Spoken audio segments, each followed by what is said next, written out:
The wind tore through the Blackthorn Pack's territory, a relentless force that whipped through the towering pines and sent needles skittering across the forest floor. The air was thick with the scent of damp earth and the faint tang of smoke from the ceremonial fire burning in the heart of the pack's gathering place.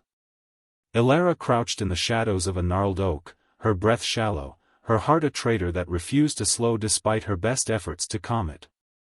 Tonight was supposed to be her night, the night she would stand beside Kale, her fated mate and the pack's rising alpha, and be named his Luna. The mate bond, that shimmering thread of instinct and longing that had tethered her to Kale for 2 years, thrummed faintly in her chest. But it was frayed now, its once vibrant warmth dulled by a creeping coldness she couldn't ignore.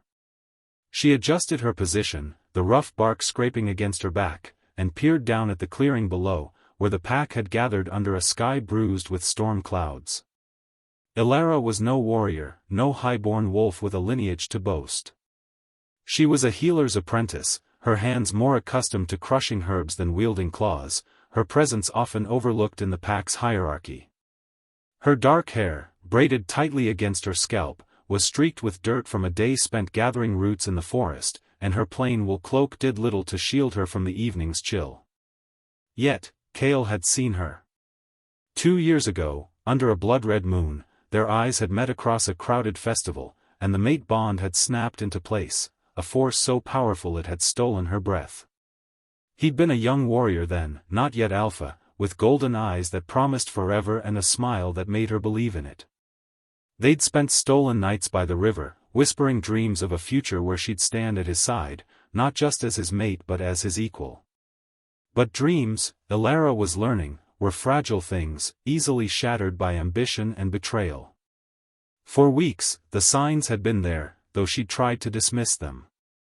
Kale's lingering glances at Sienna, the beta's daughter, whose silver hair and sharp beauty turned heads wherever she went. The way his laughter, once reserved for Elara, now followed Sienna's coy remarks. The whispers among the pack, their pitying glances when Elara passed by with her satchel of herbs.